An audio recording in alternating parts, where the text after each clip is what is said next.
जय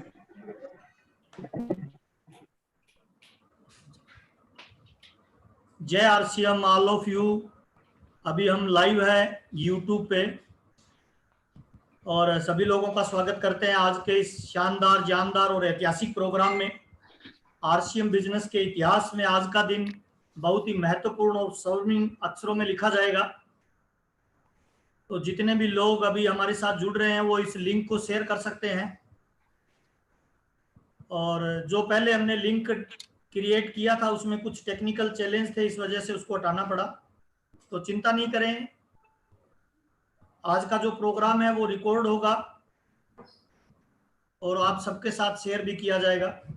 अभी हमारे साथ धीरे धीरे सब लोग आ रहे हैं और आज हमें एक नई एनर्जी बीसी सर और सौरभ सर हमें देने वाले हैं। मल्टी लेवल मार्केटिंग की दुनिया में और आरसीएम बिजनेस के इतिहास में आज हम एक नई तरह की घोषणा करने वाले हैं और हमें ऐसा कुछ मिलने वाला है जिससे इतिहास बदलने वाला है। और इसी कड़ी में हमारे साथ आरसीएम बिजनेस के एजुकेशन के मास्टर और पावरफुल लीडर श्री सुरेंद्र वत्स साहब डायमंड सर भी जुड़ चुके हैं। स्वागत है सर आपका। और मुस्कुराते हुए चेहरे और फुल ऑफ एनर्जी से बीसी छाबड़ा जी भी हमारे साथ आ चुके हैं। तो मैं माइक हैंड ओवर करता हूं। एक बार वत्स साहब के श्रीमुख से हम दो शब्द सुनना चाहेंगे। पूरा हिंदुस्तान आपको देख रहा है सर और बड़ी उम्मीद और बड़ी उत्साह से आज आपका इंतजार कर रहे थे कब 8 बजे और हम इस चैनल पे आए। तो स्वागत है वत्स साहब आपका। Thank you so much Mahavir ji और सभी साथियों का स्वागत है। आज बहुत सारे साथियों में ये क्यूरियोसिटी भी है, ये जिज्ञासा भी है कि आज क्या होने वाला है, क्यों अचानक ये मीटिंग बुलाई गई है। एक आज ऐसी घटना हमारे बीच में घटने वाली है, उसके हम साक्षी बनने वाले हैं। जब जब आरसीएम बिजनेस की अचीवमेंट्स की बातचीत की जाएगी, जब जब हम लोग कोई बड़ा माइलस्टोन हम लोग बनाएंगे, उस समय हमेशा आज के दिन को यानी 1 अगस्त को याद रखा जाएगा। और वैसे भी अगस्त 2000 में आरसीएम बिजनेस की शुरुआत हुई थी, उस नाते भी आज का दिन ये है, बहुत इंपॉर्टेंट है हम सब के लिए। सो आप एक्साइटेड रहिए उस चीज के लिए। और मैं महावीर जी को द्वारा मैं इनवाइट कर रहा हूं ताकि वो आज के प्रोग्राम को आगे बढ़ाएं। Thank you sir, thank you, बहुत बहुत धन्यवाद सर। और इसी कड़ी में हमारे साथ वो शख्सियत आ चुकी है जिन्हें हम भाग्य चैन छाबड़ा कहते हैं। जब जब आरसीएम बिजनेस में कोई नई टेक्नोलॉजी की बात होती है, नई एनर्जी की बात होती है, नई उत्साह और नई उमंग की बात होती है, जब जब आरसीएम बिजनेस को एक पावर बूस्टर की जरूरत पड़ती है, तो हम एक ऐसी शख्सियत की तरफ देखते हैं जिनकी तरफ जब जब हमने नजर घुमाई है, जब जब हमें उनसे उम्मीद की है कि वो हमें कुछ देंगे, तब तब हमने 10% मांगा है और उन्होंने 1000% दिया है। और हम बड़े भाग्यशाली और बड़े गौरवान्वित महसूस करते हैं कि हम जिस संगठन में काम कर रहे हैं उस संगठन में हमारे जो गार्जियन हैं, जिनको हम हमारे माई बाप कहते हैं, न केवल वो व्यक्तित्व महान है बल्कि उनके विचार भी इतने महान है कि वो पूरी सृष्टि और पूरे मानव जाति के लिए सोचते हैं। और आरसीएम बिजनेस में एक बड़ी ऊर्जा और एक बड़ी सोच का वो निर्माण करते आए हैं और लगातार वो हमारे बीच में रहते हैं। जब जब वो हमारे साथ होते हैं, हमारी पे उनकी नजर गिरती है, तब तब हमें लगता है कि एक इतिहास आज रचने वाला है। तो मैं आपकी करतल ध्वनियों और दिल की गहराइयों से धन्यवाद के भाव लेते हुए हम इनवाइट करना चाहेंगे आरसीएम बिजनेस की वो ऊर्जा के स्रोत और आरसीएम बिजनेस की वो गंगा और आरसीएम बिजनेस के वो भागीरथ जिन्होंने न जाने कितने लोगों के जीवन में सकारात्मक ऊर्जा और विचारों से जीवन को बदला है। तो मैं आपकी करतल ध्वनियों के बीच में और बड़ी ऊर्जा और बड़े उत्साह और उमंग के साथ आज के इस ऐतिहासिक दिन पे मैं इनवाइट करना चाहता हूं हमारे गुरुवर आदरणीय गुरुदेव श्रीमान बीसी छाबड़ा जी। आपका स्वागत है सर। श्रीमुख से आपके कुछ शब्द हम सुनना चाहेंगे सर। जय आरसीएम साथियों, मेरी तरफ से सभी सीनियर साथियों को और प्रोग्राम में उपस्थित सारे सभी दर्शकगण, ऑडियंस, और मैं समझता हूं कि आज पूरा हिंदुस्तान और हिंदुस्तान के बाहर भी कुछ साथी, मुझे पता है कि कुछ साथी दुबई में और अलग अलग जगह बैठ के भी आज के प्रोग्राम की, क्योंकि जूम जब से आया है तब से जूम की मीटिंगों से कुछ मेरे पास रिकॉर्ड है। दुबई में रहने वाले लोगों ने रॉयल्टी ले ली, यहाँ पे आर्मी वाले जो पहले नौकरी छोड़ना चाह रहे थे उन्होंने रॉयल्टी ले ली है। तो मतलब ये जो टेक्नोलॉजी की दुनिया है इसने कमाल किया है। और आज भी कब, लेकिन यही टेक्नोलॉजी कभी कभी लास्ट मोमेंट पे कभी कभार टेक्निकल चैलेंज भी दे देती है। लेकिन हम जो भी साथी मिल रहे हैं और जो भी हमें सुन पा रहे हैं और जो सुनेंगे, मैं एक लाइन बोलना चाहता हूं कि कुदरत के नियम जानने वाले कभी छोटा लक्ष्य नहीं बनाते हैं। क्योंकि और मैं कुदरत के नियमों के आधार पे काम करता हूं। मुझे याद आता है अच्छी तरह से कि दूसरी एनिवर्सरी अगस्त 2002 बिरला ऑडिटोरियम का स्टेज था और वहां पर मेरे दिल से एक आवाज निकली थी कि 1 करोड़ लोगों को ये कपड़ा पहनाना। म्यूट कर दो, म्यूट कर दो प्लीज, तुम्हारे वहां से म्यूट कर दो। यूट्यूब लाइव चल रहा है, मैं म्यूट कर दे। हाँ, नो प्रॉब्लम। तो मतलब वहां एक आवाज निकली थी कि 1 करोड़ लोगों को ये कपड़ा पहनाना मेरा टारगेट है। और मुझे बहुत अच्छे तरीके से पता था ये आवाज निकली थी, लेकिन ये आवाज मेरी नहीं थी। किस तरीके से आपने अपनी दुकान। हेलो, ये बाकी सब लोग म्यूट कर लो सर, वो अच्छा रहेगा प्लीज। हाँ, सभी लोग सेल्फली अपने आप को म्यूट कर लेंगे तो डिस्टरबेंस नहीं रहेगा। और मैं समझता हूँ मेरी आवाज ठीक से आ रही है। आ रही है सर?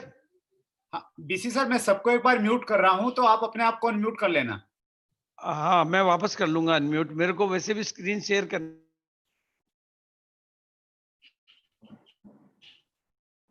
हेलो, एक मिनट सर, आपका नाम भी तो नहीं है, वो हिंदी इंग्लिश में लिखो ना सर, उसको ढूंढा नहीं जाता है आपका। बीसी सर आप हाँ, अनम्यूट एक्चुअली में करो कुछ लोगों की। हेलो, हाँ, अभी आवाज आ रही है सर? अभी मेरी आवाज आ रही है सर क्लियर? आ रही है सर, आ रही है। ओके। मैं जो बात कह रहा था कि दूसरी एनिवर्सरी, सेकंड एनिवर्सरी जयपुर के बिरला ऑडिटोरियम पे एक आवाज मेरी जुबान से निकली थी कि 1 करोड़ लोगों को ये कपड़ा पहनाना मेरा टारगेट है। उस समय ये शब्द मेरा निकला था, लेकिन मुझे पता था कि वो आवाज मेरी नहीं है, वो आवाज पीछे से कहीं से आ रही है जो मेरे माध्यम से उच्चारित हुई है। और वो इतनी ऊर्जा के साथ और ऐसी काइनेटिक एनर्जी के साथ वो आवाज थी कि उस आवाज को पूरे हिंदुस्तान के दिल से निकली हुई इस आवाज को पूरे हिंदुस्तान ने कैच किया और लोगों ने अपने दिलों में बसाया और उसको फलीभूत किया। और इतिहास गवाह है कि 6 साल में वो रिकॉर्ड हमने बना के दिखाया। और आरसीएम बिजनेस की जब बेसिकली शुरुआत हुई तो आरसीएम के साथ एक खास बात है कि आरसीएम ने किसी की कॉपी नहीं की। शायद वर्ल्ड लेवल पे कपड़े को डायरेक्ट सेलिंग में बेसिक प्रोडक्ट के रूप में लाने वाला आरसीएम पहली कंपनी थी। मतलब मैं ये पूरे वर्ल्ड लेवल की बात कर रहा हूं कि बेसिक प्रोडक्ट ही कपड़ा हो, मतलब कपड़े से ही बिजनेस की स्टार्टिंग हो। और एक बहुत ही अच्छा स्लोगन चला कि कपड़े बदलने से इनकम आती है। तो वो एक इतिहास की एक ऐसी घटना थी जो केवल आरसीएम, क्योंकि आरसीएम के फाउंडर टीसी छाबड़ा जी भी किसी को कॉपी नहीं करते हैं। और जो लोग किसी को कॉपी नहीं करते हैं, इतिहास उन्हीं की कॉपी करता है और ऐसी ओरिजिनल चीजें क्रिएट होके आती है। और ऐसी ही घटना कुछ अभी घटित हुई। मैं उसके बारे में अब आपको थोड़ा प्रेजेंटेशन के साथ बात को शेयर करूंगा और आप थोड़ा सा प्रेजेंटेशन पे गौर करें तो प्रेजेंटेशन आप देख पाएंगे और उससे मैं अपने दिल की बात को ठीक से कह पाऊंगा। आप मेरे को थोड़ा सा बता दें कि प्रेजेंटेशन आपके बीच में।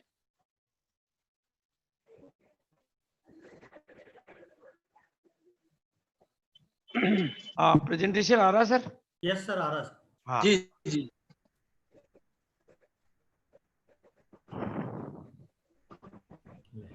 1 मिनट।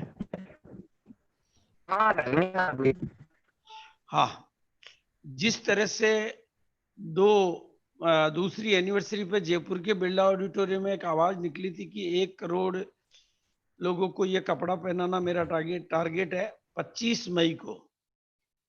मुझे याद है कि 25 मई के इस प्रोग्राम के 3 दिन पहले तक मैंने बहुत गहरी आध्यात्मिक साधनाएं की थी ताकि मैं अपने में शक्ति भर सकूं। और वो शक्ति की साधना मैंने 3 दिन तक लगातार की थी और मेरी कोशिश ये थी कि मेरी आवाज में वो बल भरे, मेरी आवाज में वो शक्ति भरे कि मैं कितना ही दूर बैठा हूं लेकिन मेरी आवाज जिसके भी कानों में पहुंचे, वो केवल मेरे शब्दों को नहीं सुने बल्कि उन शब्दों को सुन के अपने आप को शक्तिशाली महसूस करे, ताकि इतनी बड़ी बात को। और फिर एक आवाज निकली मेरे माध्यम से कि 1 करोड़ 25 मई यूनिक एजुकेशन के सिस्टम। ये आवाज क्यों निकली, कैसे निकली, मैं थोड़ा सा उसके ऊपर प्रकाश डाल रहा हूं कि 1 करोड़ अपनी दुकानें, 1 करोड़ अपनी दुकानें खुलवाना अब हमारा नया टारगेट है। और हमारे साथ ये वेंडर्स हैं, इनका सबका सहयोग है। और एक हिंदुस्तान में बहुत बड़ी टीम है, कमिटेड लीडर्स हैं, बहुत बड़ा डिलीवरी सिस्टम है, बहुत बड़ा प्रोडक्ट सिस्टम है। हमारे प्रोडक्ट आज की तारीख में अनबिलीवेबल बिलीव वाले, मतलब हमारे एक एक क्योंकि मेरी लाखों डिस्ट्रीब्यूटरों के साथ में मुलाकात होती है और एक भी आदमी मुझे ऐसा नहीं मिलता है जिसका प्रोडक्ट में बिलीव नहीं हो, बल्कि हर आदमी एक ही बात कहता है, प्रोडक्ट बहुत ही अच्छे हैं। मतलब ये शब्दों को मैंने इतनी बार सुना है कि ये प्रोडक्ट वाकई बहुत ही अच्छे हैं। और लेकिन उन दिनों का जो घटनाक्रम है जिसकी प्रेरणा से ये आवाज निकली, उन दिनों में चूंकि लॉकडाउन था, ये तस्वीरें बहुत दिखाई देती थी। ये तस्वीरें मैंने नहीं देखी, पूरे हिंदुस्तान ने देखी है टीवी की स्क्रीन पे। सूरत से, बंबई से, दिल्ली से निकलने वाले ये लोग मुझे बहुत आंदोलित करते थे और बिलीव नहीं होता था कि एक आदमी 1200 किलोमीटर, 1500 किलोमीटर, 1000 किलोमीटर, 800 किलोमीटर लगातार पैदल चलने का, और किसी के सिर पे बोझ है, किसी के गोदी में बच्चा है, पत्नी है, लगेज है, और किसी एक भी चेहरे को मैंने कहीं रोता हुआ नहीं दिखाई दिया। इन तस्वीरों ने मेरे अंदर की चेतना को जागृत किया, मेरे अंदर बल भरा। मैंने कहा एक आदमी अगर 1200 किलोमीटर पैदल चलने का फैसला कर सकता है, एक आदमी एक दिन में 25 किलोमीटर भी चलेगा तो 1200 किलोमीटर में 30 दिन लगते हैं। और वो अगर ऐसा फैसला कर सकता है और उसके चेहरे पे कहीं सिकन नहीं है, तो ये बहुत बड़ी बात है। तो मैंने कहा हमारी भी कुछ ड्यूटी बनती है, मुझे अपनी कुछ सामाजिक जिम्मेदारियों का एहसास हुआ।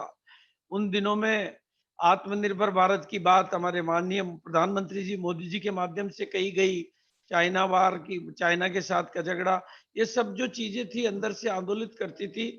और मुझे लगता था कि हमारी कुछ सामाजिक जिम्मेदारी है और हमारे पास बहुत बड़ी टीम है, बहुत बड़ा सिस्टम है, बहुत बड़ी फोर्स है।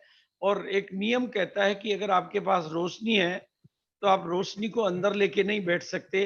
अंधेरा कितनी भी दूर तक हो, अगर आपने अपनी रोशनी को थोड़ी सी हाइट दे दी तो वो कितने भी लाखों किलोमीटर, लाखों मीटर दूर के भी अंधेरे को उजाले की किरण में बदल देगा। और यही रोशनी मुझे अपने भीतर दिखाई दी, लोगों में दिखाई दी। और हमने फैसला लिया, फिर हमने थोड़ा सर्वे किया कि भारत की जो जनसंख्या है, 75% लोग अंडर ग्रेजुएट है, 70% लोग गांव में रहते हैं, 90% लोग मिडिल क्लास हैं, 65% लोग खेती करते हैं। और मैंने इन आंकड़ों को स्टडी किया तो मेरे को लगा कि इनके लिए अगर कोई तरीका, मुझे समझ में नहीं आता था कि सरकार इनके लिए क्या कर सकती है। सरकार 5 किलो अनाज दे सकती है, उससे तो जिंदगी नहीं निकलती है। सरकार थोड़ी बहुत सब्सिडी दे सकती है, उससे तो जिंदगियां नहीं निकल सकती है। और इन लोगों के लिए कोई बिजनेस मॉडल हो सकता है तो वो हो सकता है आरसीएम। ये हमारी जिम्मेदारी बनती है कि इनके लिए कोई ऐसा मॉडल बने, हम अपनी आवाज को इन तक पहुंचाएं, इनके दिलों के भीतर छिपे हुए डर को निकालें, इनकी आत्मा को रूपांतरित करें। और मैं आध्यात्मिक विद्यार्थी होने के नाते इस बात को बखूबी जानता हूं कि आत्मा में अनंत शक्तियां और बल होता है, बस उनको उजागर करना होता है, उनको जगाना होता है। और वो जगाने का काम किया जा सकता है सतत चेतना के माध्यम से। और आवाज निकली कि 1 करोड़ अपनी दुकान खुलवाने का, और ये एक बिल्कुल प्रैक्टिकल बात थी। और साथ में दूसरी चीज जो चल रही थी कि कोरोना के काल में जो आंकड़े आ रहे थे, इतने लोगों की नौकरियां गई, इतने लोगों के धंधे खराब हुए। मैं साक्षात खुद भिलवाड़ा में रहता हूं, तो भिलवाड़ा में मैंने देखा कि हर इंडस्ट्री यहाँ, मतलब 2 करोड़ के शोरूम, 10 करोड़ के शोरूम जीरो इनकम पे थे। केवल इनकम आ रही थी तो केवल आरसीएम वालों की आ रही थी, मतलब सारी दुनिया बंद थी, खर्चे चालू थे, इनकम बंद थी। लेकिन आरसीएम के लोगों की दुनिया भी चालू थी क्योंकि उनके घर में प्रोडक्ट यूज हो रहे थे। और उस दरमियान मेरे घर से खूब प्रोडक्ट डिलीवर हुए। और हमारे ज्ञान जी जिनका पिकअप सेंटर, उन्होंने अपना पूरा पीयूसी घर पे ले लिया, तो वहां से भी प्रोडक्ट डिलीवर हुए, चाहे सुबह 4 बजे डिलीवरी करनी पड़ी लेकिन वो पता चला कि घर पे प्रोडक्ट रखने की ताकत क्या होती है। और 40 करोड़ लोगों को अगर जीवन में कुछ देना है तो क्या दिया जा सकता है, जिसमें सब क्लास, सब क्लिट की वैरायटी हो। वहां से मेरे भीतर से अपनी दुकान की आवाज निकली, और प्रोडक्ट की जो श्रृंखला है वो मुझे भी दिखाई देती है, आपको भी दिखाई देती है कि हमारे पास प्रोडक्ट के मामले में इतनी बढ़िया रेंज है और इतनी विशाल रेंज है कि हम किसी की भी तकदीर इन प्रोडक्टों के माध्यम से बदल सकते हैं। जिस माध्यम से 80% लोगों का पैसा 20% के पास गया, उसी तरीके को बदल कर हम 20% पैसे 80% लोगों को वापस एक नई दुनिया, नई जिंदगी, नई चेतना, नई आशा, नई उमंग दे सकते हैं। लोगों के अंदर जिस तरह की एनर्जी होती है, हमारे पास हर तरह के प्रोडक्ट कैटेगरी है। हर महिलाओं को भी सुरक्षित बनाने के लिए ये था। हमारे पास फैला हुआ डिलीवरी सिस्टम की व्यापकता का मुझे एहसास था कि भाई हिंदुस्तान में सबसे ज्यादा डिपो, सबसे ज्यादा पिकअप सेंटर, यानी हम पूरे हिंदुस्तान को, ऐसा कोई डिस्ट्रिक्ट हेडक्वार्टर नहीं जहां पर आरसीएम का रॉयल्टी अचीवर ना रहता हो। तो मुझे अपनी व्यापकता का एहसास हुआ, और उस व्यापकता में से महानता को पैदा करने का मेरे भीतर एक आग पैदा हुई कि हमारे पास 20 साल का अनुभवी सिस्टम है, नेटवर्क हमारे पास तैयार है, लीडरशिप सिस्टम हमारी बहुत ताकतवर है। बस अब क्या करना है हमें कि अपनी सोशल रिस्पॉन्सिबिलिटी को हम पूरा करें, राष्ट्रीय नेशनल रिस्पॉन्सिबिलिटी को पूरा करें। ये सीन आपके सामने है कि किस तरह से चाइना का संकट आया, और ये सारी चीजों ने मेरी चेतना को जागृत किया, और मेरे जो विचार पैदा हुआ था उसमें आत्मनिर्भर भारत और भारत के लिए कुछ कर गुजरने का मेरा जज्बा। और मैंने कहा, अगर मैं बहुत प्रेरित हूँ काफी लोगों से, जिनमें से एक ब्लाइंड व्यक्ति है जो बचपन से अंधे थे, लेकिन उन्होंने 3000 लोगों को रोजगार दिया हुआ है आज की तारीख में अपनी मोमबत्ती की फैक्ट्रियों में, जिनको आंखें नहीं है। वो मेरे लिए हमेशा के लिए प्रेरणा रहते हैं। ब्रह्मा कुमारी में जुड़े हुए हैं तो मेरे को मिलते रहते हैं कि उन्होंने अपनी आंखें नहीं होते हुए भी बिना आंखों वालों को रोजगार दिया हुआ है। तो मैंने कहा वो कुछ कर सकते हैं तो हम भी कुछ कर सकते हैं, और एक बस मजबूत इरादे की जरूरत है। और इसमें मैं धन्यवाद अदा करूंगा हमारी टीम का, क्योंकि आत्मनिर्भर भारत अब हमारे लिए सपना नहीं है, अब आत्मनिर्भर भारत हमारे लिए हकीकत है। अब ये हमारे लिए मिशन है, हमारा गोल है, हमारा लक्ष्य है। हाँ, इसमें पूरी दुनिया काम करेगी, लेकिन हम अपना आखिरी दम तक इस पर काम करेंगे। और मैं थैंक्स करूंगा, मतलब मैं धन्यवाद अदा करूंगा पूरी टीम का, क्योंकि जब भी इस विचार को मैंने जिसके सामने भी रखा, उसने मुझे भरपूर समर्थन दिया। चाहे वो कोर टीम हो, चाहे नीचे की टीम हो, जहां पर भी मीटिंगें हुई, जहां पर भी मेरी बातचीत होती थी, सब इस विचार को प्रमुखता से आगे लेते थे। और जब एक बात है, मैं कोटेशन विवेकानंद जी का बहुत मैंने पढ़ा है कि जब एक विचार आपकी नस नाड़ियों में समा जाता है, आपके ब्लड में वो घूमने लग जाता है, आपकी चेतना में वो समाहित हो जाता है, तो पूरी कायनात आपके फेवर में खड़ी होती है, और कायनात उसको बलीभूत करने के लिए काम करती है, और शक्तियां मिलती रहती है। और मैं धन्यवाद अदा करूंगा सौरभ का, क्योंकि सौरभ ने इस काम में बिल्कुल बढ़ चढ़कर, जैसे ही मतलब फैसला लेने का, और आज के प्रोग्राम के बारे में भी, पहले ये 15 अगस्त का होने वाला था, तो मैंने कहा कि अब 15 अगस्त तक तो बिजनेस बहुत लेट हो जाएगा, अभी अगस्त और सितंबर, और उन्होंने रात दिन एक करके आज 1 अगस्त को ही इसको लॉन्च करने का फैसला किया।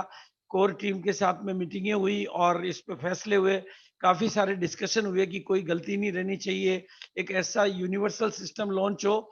और आज 1 अगस्त 2000 हम एक सब लोग मिल के शपथ लेते हैं कि हम अपनी जी जान की बाजी लगा देंगे आत्मनिर्भर भारत को। आत्मनिर्भर भारत कहते हैं, और इसलिए मैं आज से अपनी टीम को नाम देता हूं, लीडर्स का नाम छोड़ के मैं नाम देता हूं नए भारत के, आत्मनिर्भर भारत के, नए भारत के भाग्य विधाताओं। भाग्य लिखने की कलम अब आपके हाथ में है।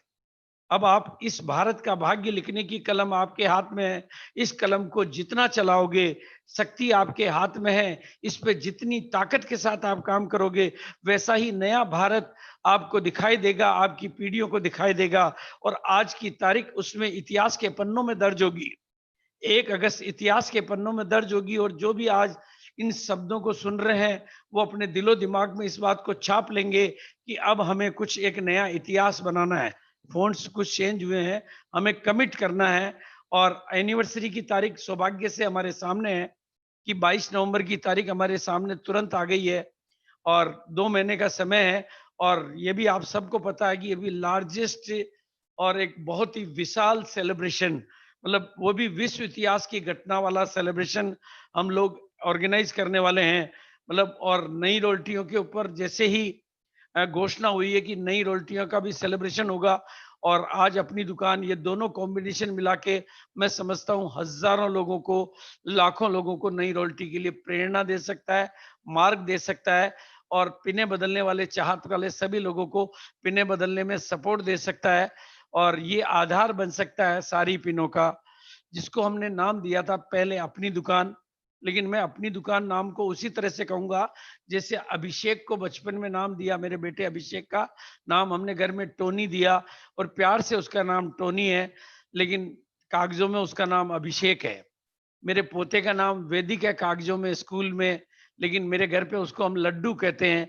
तो अपनी दुकान अब हमारा वो लड्डू और वो टोनी है, लेकिन इसका नामकरण संस्कार अब हम लोग मिलके ऐसा कुछ करेंगे कि हम हर चुनौतियों में भी आगे बढ़ के निकल सकें।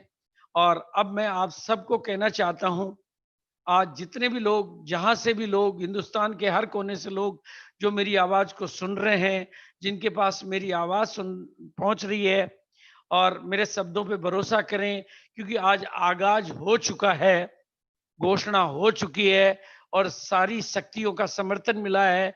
तो अभी ये बिजनेस रॉकेट की तरह से उड़ेगा। फैसला कर लें कि इस रॉकेट में बैठना है, क्योंकि रॉकेट में बैठने वाले अपनी कामयाबी की उड़ान उड़ेंगे, बाकी के लोगों को धुआं देखना पड़ेगा। तो धुआं देखने वाले बनना हमारा फितरत नहीं है, हमारी फितरत तो ऊंची उड़ान ही है। और अब एक दूसरी बात जो मुझे प्रेरित करती है, अभी पूरे विश्व जगत के डायरेक्ट सेलिंग के आंकड़े देखते हैं तो पहला कलर की जो पहली डंडी है वो यूएस की है जो सबसे बड़ी है, और सेकंड चाइना की है। अब हमारा लक्ष्य है कि अब सबसे बड़ी डंडी हमारी होगी, क्योंकि हम 60,000 करोड़ का लक्ष्य लेकर काम कर रहे हैं, 1 करोड़ दुकानों का लक्ष्य लेकर काम कर रहे हैं। और इसके लिए पहला सेलिब्रेशन, यहाँ डेट 16 अगस्त दिखाई दे रही स्क्रीन पे आपको, लेकिन आज मुझे ध्यान आया कि 16 सितंबर हमारे लिए बड़े से बड़ा दिन हो सकता है, जो आरसीएम दिवस और हमारे माननीय टीसी चावड़ा जी का जन्मदिन है। उस दिन हम हमारी इन दुकानों का, इस नए सिस्टम का सेलिब्रेशन करेंगे, और अब तक की अचीवमेंट को, जो भी टॉप अचीवमेंट होगी उनका क्राइटेरिया बना के प्रकाशित करेंगे, और उनका सेलिब्रेशन फिर वापस एक बड़े लेवल पे होगा और फिर एनिवर्सरी में होगा। मतलब ये डबल डबल सेलिब्रेशन का मौका मिलेगा। और सेलिब्रेशन का क्राइटेरिया अब क्योंकि 16 सितंबर के हिसाब से उसमें डिस्प्ले क्राइटेरिया हो सकता है, पर्सनल डिटेलिंग एक, और टोटल यानी बड़ी साइज की दुकानें क्राइटेरिया हो सकता है। फिर 16 सितंबर को, 16 अगस्त को एक हमारे सामने बड़ी इवेंट और आ रही है, जिसमें एक इंटरनेशनल हस्ती शिवानी बहन है। वो भी एक हमारे लिए बड़ी इवेंट है, जहां पर हम इसकी चर्चा करके अपनी बात को बहुत आगे तक ले जा सकते हैं। और 9 अगस्त चाय की चर्चा, ये मैं आपको बता देना चाहता हूँ, इस विषय पे आज का सब्जेक्ट नहीं है, लेकिन चाय अकेले के माध्यम से हम अपने वॉल्यूम को डबल नहीं कई गुना मल्टीफोल्ड करेंगे। 1% का हिस्सा ले लेने से भी 220 करोड़ के टर्नओवर की ग्रोथ आती है। ये बात मुझे बहुत प्रेरित करती है, और इसी तरीके से हम इस लक्ष्य को पूरा करने के लिए अनेक कदम उठाएंगे। हमारे सहयोगी, आज हमारे वेंडर्स भी हमारे साथ हैं, और हमें सबका समर्थन भी मिलेगा, कुदरत का, प्रकृति का समर्थन मिलेगा, और इस टारगेट को हम अचीव करेंगे। हमारे ऊपर प्रकृति माँ की कृपा है, भगवान का हमें वरदान है, और हम चूंकि नेक काम करते हैं तो सारी शक्तियां डे बाय डे हमारे फेवर में होती जाती है। इसी बात के साथ मैं अपनी बात को विराम करूंगा, और मैं आप सभी लोगों का बहुत बहुत धन्यवाद अदा करूंगा।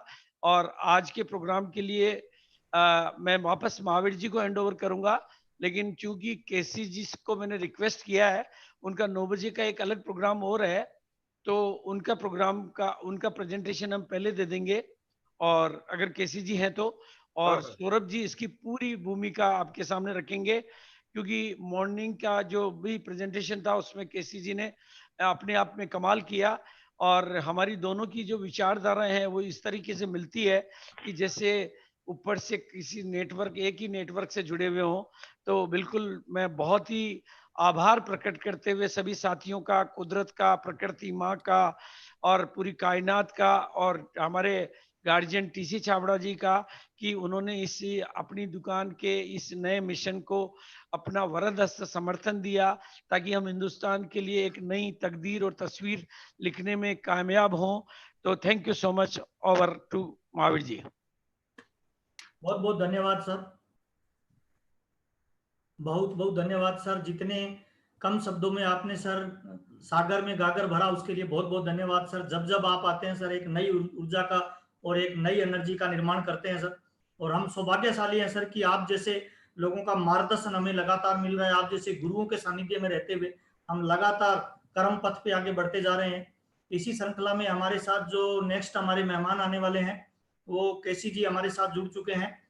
हम उनको इनवाइट करेंगे केसी जी को, और वो आगे की कार्रवाई के बारे में अपने को डिटेल से बताएंगे। आज के इस ऐतिहासिक दिन पे हम सब लोग भाग्यशाली हैं कि सारे तमाम हमारे गुरुजन हमारे साथ हैं। सौरभ छाबड़ा जी है, प्रियंका मैम है हमारे साथ, और जितने भी हमारे प्रोडक्ट पार्टनर्स हैं सब लोग हमारे साथ ज्वाइन हैं। बहुत बहुत धन्यवाद के साथ हम एक बार केसी जी को माइक हैंड ओवर करना चाहेंगे। केसी जी हमारे साथ हैं? हाँ जी, हाँ जी। अच्छा, एक बार है ना स्लाइड शेयर ऑप्शन चालू करना पड़ेगा। है सर आपके पास में ऑलरेडी, नहीं, you can share the screen sir. अभी नहीं हो रहा सर, अभी नहीं हो रहा है। हाँ, अभी होने लगा है। और अब आपके बीच में मेरी स्क्रीन आने लग गई होगी। Yes sir. सुबह मैंने बात की और मेरा थोड़ा सा हमेशा सर पूरे एक्साइटेड है आपको देख के। हाँ, और सुबह बात की थी और मैं एक्साइटेड इतना हूँ कि मतलब ऐसा लग रहा था कि मुझे मौका मिल जाए तो मैं बहुत सारे डाटा इकट्ठे करूं और कुछ मतलब वो सब चीजें दूं, क्योंकि जो परिणाम होने वाला है अगर उसको मैं विजुलाइज कर रहा हूं तो उसको मैं लोगों तक कैसे पहुंचाऊं, बस मेरी एक वो कहते हैं ना जो एक बड़ी लालसा, एक बड़ी भूख थी। हालांकि मैं अभी बात शुरू करता हूँ, चीजें आपको बहुत समझ में आएगी क्या है ये अपनी दुकान का कॉन्सेप्ट, उसको समझने के लिए, क्योंकि ये हमारा डिलीवरी मॉडल है यानी प्रोडक्ट का सप्लाई चेन। तो अब हम हिंदुस्तान के डिलीवरी मॉडल यानी प्रोडक्ट सप्लाई चेन को एक बार समझते हैं, क्योंकि 135 करोड़ की आबादी है। 135 करोड़ की आबादी को समझने के लिए भी UK, London, Japan, Canada, Australia, America सब बोने पड़ जाते हैं, क्योंकि अभी उनको पता ही नहीं है कि गांव-गांव तक कोई भी प्रोडक्ट पहुंचाया कैसे जाता है, हिंदुस्तान की व्यवस्था कैसे काम कर रही है। आइए थोड़ा एक निगाह डालते हैं इस पे। अभी हिंदुस्तान में लगभग 1 करोड़ 40 लाख दुकानें हैं, मतलब जो एक बिल्कुल प्रॉपर जिसको हम शॉप कहते हैं, एक दुकान होती है जहाँ पे एक किराना और खुदरा का सामान मिलता है, कपड़े मिलते हैं, जूते, होजरी, मसाला, इलेक्ट्रिक और बड़े से बड़े स्टोर और मॉल होते हैं, वो सब मिला के 1 करोड़ 40 लाख ये दुकानें हैं। ये अपने आप में बहुत विशाल नेटवर्क है, क्योंकि इंडिया की पॉपुलेशन भी उस हिसाब से है। इसी 1 करोड़ 40 लाख में से 65 लाख दुकानें वो है जो ग्रोसरी प्रोडक्ट्स की है, क्योंकि हमारा जो रोज डेली नीड को जो फीड करता है वो ग्रोसरी प्रोडक्ट करता है। और इसके अलावा यानी इन 1 करोड़ 40 लाख के अलावा लगभग 1.5 करोड़ खोखा जिसको हम खोखा बोलते हैं, इसलिए मैंने खोखा शब्द यहाँ पे यूज किया है, यानी एक वो टपरी जिसको कह सकते हैं, एक जो गांव के बाहर जहाँ पे चाय मिलती है, जहाँ पे चिप्स के पैकेट मिलते हैं, जहाँ पे नमकीनें मिलती है, बिस्किट मिलते हैं या छोटे मोटे सामान मिलते हैं, ये वो नेटवर्क है, क्योंकि छोटे छोटे गाँव में ये सब तादाद बहुत ज्यादा देखने को मिलती है। अच्छा, कभी भी इनको मैं छोटा इसलिए नहीं आंकता हूँ कि इन जगह पे भी बहुत बड़े से बड़े ब्रांड के प्रोडक्ट मिलते हैं, इसलिए एक बार नेटवर्क को समझना जरूरी है, हमारी रीच हम कैसे बढ़ाएंगे ऐसे। और लगभग 70 लाख ऐसी है जो फुटपाथ और हाट, जो मंगल बाजार, शुक्रवार बाजार लगते हैं, ये उस तरह के हाट काम करते हैं। अब इस डाटा को अगर हम देखते हैं तो समझ में आता है कि 135 करोड़ की आबादी को फीडिंग के लिए इतने बड़े नेटवर्क की जरूरत क्यों है, और इस जरूरत को समझते हम अपने नेटवर्क को थोड़ा अध्ययन करते हैं। सबसे पहली बात यहाँ पे आती है कि अभी हमारा एक पीयूसी जो काम करता है उसके लिए जो कंपनी की पॉलिसी के हिसाब से 3 किलोमीटर का रेडियस हम लोग डिजाइन करते हैं, और वो 3 किलोमीटर का स्क्वायर किलोमीटर हो जाता है 9 किलोमीटर, यानी कि 9 किलोमीटर के बीच में एक जो व्यक्ति है वो उस जगह पे एक पीयूसी कस्टमर को माल देता है और एक कस्टमर पीयूसी से माल खरीदता है। ये कंफर्टेबल सा हिसाब किताब अभी हमारा बना हुआ है। इस 9 स्क्वायर किलोमीटर में अभी जो इंडिया की जो पॉपुलेशन है जो रहती है, यानी कि जो लिवेबल जोन जो भी जितना है, वो करीब 1,12,000 की पॉपुलेशन इतने एरिया के अंदर रहती है, और इस एरिया के अंदर लगभग 18,500 फैमिली रहती है, मतलब इतने एरिया के अंदर। इंडिया की टोटल फैमिलीज को मैं 27 करोड़ को डिवाइड करता हूं तो ये इस तरह से इस डेंसिटी के हिसाब से आएगा। अब यहाँ पे हमारा जो एक पीयूसी है अभी जो बिलिंग कर रहा है, जो आज वर्किंग में है, जो आज 9,000 के लगभग जो आउटलेट हमारे छोटे बड़े मिला के है, तो एक एवरेज एक पीयूसी का जो टर्नओवर आ रहा है, जो बिलिंग हो रही है, वो सिर्फ 70 परिवारों को हो रही है। यानी अगर मैं बात करता हूँ बिजनेस में हम बहुत सारी चीजें करेंगे, लेकिन सबसे पहली जरूरत आती है प्रोडक्ट को लोगों तक पहुंचाना। अगर लोगों के पास माल ही नहीं पहुंचेगा तो फिर बाकी सारी चीजें तो सब वैसे ही गौण होगी। पैसा, प्रोडक्ट, इनकम, कमीशन, हमारी ब्रांडिंग, सब भी जब माल है ही नहीं तो फिर फायदा क्या होगा। यानी डिलीवरी नेटवर्क की अहमियत इतनी ज्यादा है। 70 परिवार का मतलब ये हुआ कि अभी हम लोग 99.6% परिवारों तक अभी हम प्रोडक्ट पहुंचा ही नहीं पा रहे हैं। अब वॉटेवर जो भी रीजन हो, अब उसका एक समाधान चाहिए था। मतलब आप समझिए कि प्रॉब्लम बहुत बड़ी है अगर देखा जाए तो डिलीवरी मैटर को लेके। और क्योंकि हमारे पास जो प्रोडक्ट्स की जो पावर है, जो क्वालिटी की जो पावर है, और जो बाकी जो मार्केटिंग टीम की पावर है, वो सारी पावर तो कमाल की है, लेकिन अगर प्रोडक्ट की सप्लाई चेन रुकी हुई है तो फिर हमारी सारी पावर एकदम जीरो हो जाती है, खत्म हो जाती है। अब यहाँ पे सूटेबल डिस्टेंस क्या है, यानी एक व्यक्ति जो है, ये एक बार ये कोई जो भी कोई मीटिंग को मैनेज करा, होस्ट जो भी है, एक बार वेटिंग रूम में काफी लोग हैं, एक बार आप प्लग इन कराइए एक बार, है ना। तो एक बार अब मैं बात करता हूँ कि जो एक कस्टमर है जो कंफर्टेबली परचेजिंग कैसे करता है ना, तो वो 1 स्क्वायर किलोमीटर का एरिया जहां पे भी होगा। मैं बात करता हूँ ग्रोसरी प्रोडक्ट की।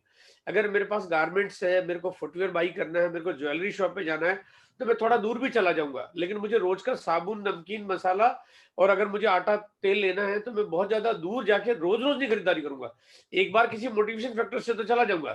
तो उसके लिए जो यहाँ पे अभी इंडिया की जो पॉलिसी है उसके अकॉर्डिंग टू 1 स्क्वायर किलोमीटर का एरिया कंफर्टेबल जोन माना जाता है।